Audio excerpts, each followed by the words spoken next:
Radio Mélodie. Aujourd'hui, nous sommes le 11 avril et c'est la journée dédiée à la maladie de Parkinson. C'est le sujet de ta chronique aujourd'hui. La maladie de Parkinson touche 4 millions de personnes dans le monde. Sur les 120 000 parkinsoniens probables en France, seuls 80 000 sont connus et suivis. Trop souvent encore, la lenteur et les tremblements sont attribués au simple effet du vieillissement. Chaque année, 8 000 nouveaux cas apparaissent. Bien que cette maladie débute généralement entre 55 et 70 ans, 5 à 10% des patients sont atteints à des âges bien moins avancés, déjà entre 30 et 55 ans. Lorsque les symptômes apparaissent, la maladie a déjà en moyenne 5 à 10 ans d'évolution à bas bruit. Et qu'est-ce qui caractérise la maladie ?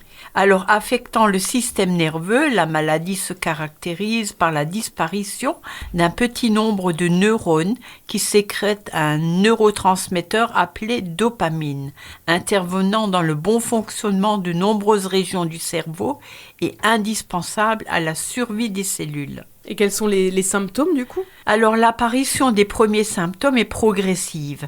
Après une période de grande fatigue, la maladie de Parkinson se manifeste par des tremblements alors que l'organisme est au repos. Une rigidité et une difficulté à effectuer des mouvements, des troubles de l'équilibre et de la marche. Et quelles sont les causes qui seraient à l'origine de cette maladie ? Une exposition aux produits chimiques, des pesticides, des insecticides, des herbicides, des neurotoxiques, les métaux lourds également. Certains corps de métier tels les jardiniers, agriculteurs, viticulteurs sont particulièrement touchés par la maladie du fait de l'emploi de produits phytosanitaires.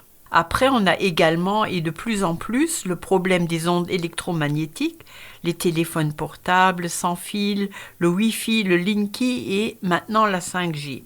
Un excès de fer et de manganèse pourrait multiplier par 2 le risque de Parkinson. Certains neurotoxiques d'origine virale, des neurotoxiques alimentaires, des médicaments tels l'aspartame. La constipation serait également un facteur de risque puisqu'après un suivi de 24 ans, 6 790 sujets vivant à Hawaï ont permis de démontrer un lien entre constipation et Parkinson. Alors quel est le traitement, on va dire, officiel pour cette maladie ? Les médicaments ne permettent pas de soigner la maladie, mais de retarder l'échéance tout en diminuant les symptômes. Alors on a la lévodopa devient inefficace après 5 ans de traitement, ce qui la fait généralement prescrire le plus tardivement possible.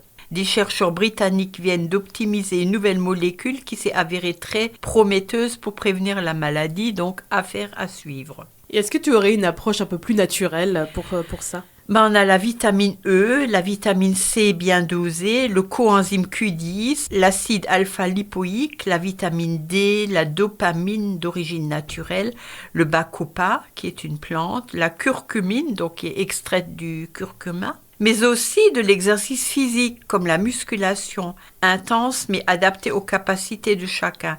Il y a l'aérobic, les exercices de coordination ou la danse sont fortement recommandés car la danse stimule le système nerveux central. À pratiquer au moins 3 fois par semaine pour voir diminuer durablement l'intensité des symptômes. L'ostéopathie, la relaxation, la sophrologie, l'hypnose peuvent également apporter des résultats complémentaires au traitement. Est-ce qu'il y a un moyen de la prévenir, cette maladie ?